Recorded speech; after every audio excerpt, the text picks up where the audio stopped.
Hi everybody and welcome to my latest LEGO Technic creation, the 1000 speed gearbox.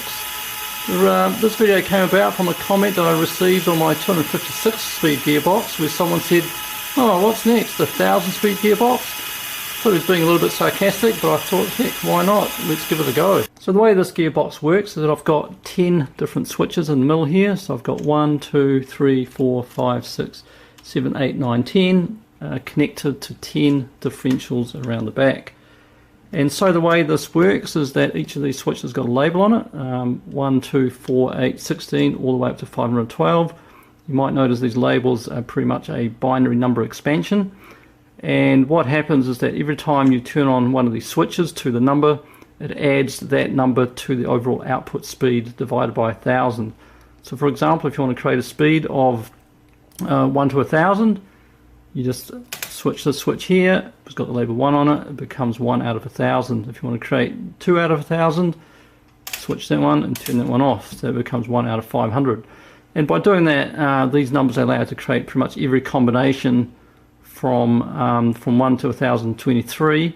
So for example, if you want to create 0.123, you need to add 64, which is over here, plus 32, plus 16, plus 8, plus 2, plus 1. If you add up all those numbers, they'll add up to 123. So the overall gearing ratio will become 123 divided by 1000, which is 0.123. Okay, so I'll give you a demonstration. So at the moment all the switches are in neutral, so when I turn on the motor, the output doesn't move because the connection between input and output is disconnected. If I switch number 1 on, it's going to get a gearing ratio of 1 to 1000, so we can see the output moving very slowly. It's 1 to 1000. If I then add switch 2, we make 3 out of 1000, so it's a little bit faster. You can see it go a little bit more quickly. Add on 4, 7 out of 1000. We can add some of the larger numbers like 256, so 256 plus the 7 it's 263, so we've now got a gearing ratio of 263 to 1000 between input and the output. And what that means is that these combination of switches allow us to create every possible 3 decimal place gearing ratio. So that's effectively any gearing ratio out of 1000 that you may want. So just show the back of the gearbox. So from this side here you can see the input coming all the way down the center here. From the input are each of the switches that work through the differentials to create all the different gearing ratios depending on the setting of the switches.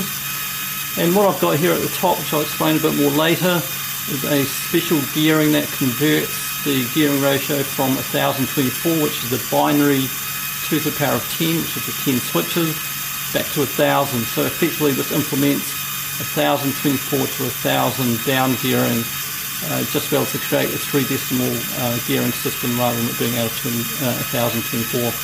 If you're interested in the mathematics behind this design, what I've got here is a diagram representing the differential gearing system. So what we've got up here is differential 1, 2, 3 all the way up to 10 represented by these blue boxes. These are connected through the input, through the switches A1, A2 all the way to A10. And these A1 to A10 represent 1s or 0s, so either it's connected to input or it isn't, depending on the state of the switch. And if you go through the mathematics and work out the relationship between output and input, it's given by A1 plus 2 times A2 plus 4A3 all the way up to 512 times A10, all of that divided by 1024. Now you probably recognize the top line as a binary number expansion, where this is effectively a binary number given by these digits A1 to A10 either being 1 or 0. And what that means is you can create any combination up to 1023 out of 1024 using the correct combination of switches to determine the ratio that you're after. Now because this gearing ratio is out of 1024, what I've done is actually convert that to being out of 1000 by designing a special gearing differential system given by this grey part over here, which converts that 1024 back down to being out of 1000. And the way I've done that is by just multiplying the output through by a gearing ratio of 1024 to 1000, which cancels out the 1024 and makes it out of 1000, which is equivalent to 128 over 125.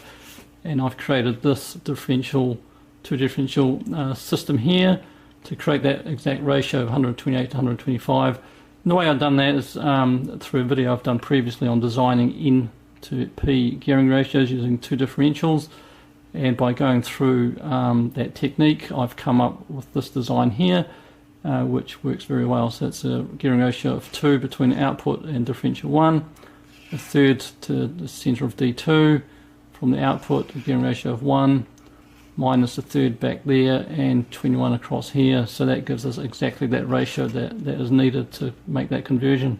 Well, that was the 1000-speed gearbox. I hope you enjoyed this video and got something out of it. If you'd like to support this channel, it would be appreciated if you subscribe or leave a like. We'll see you next time. Thanks very much.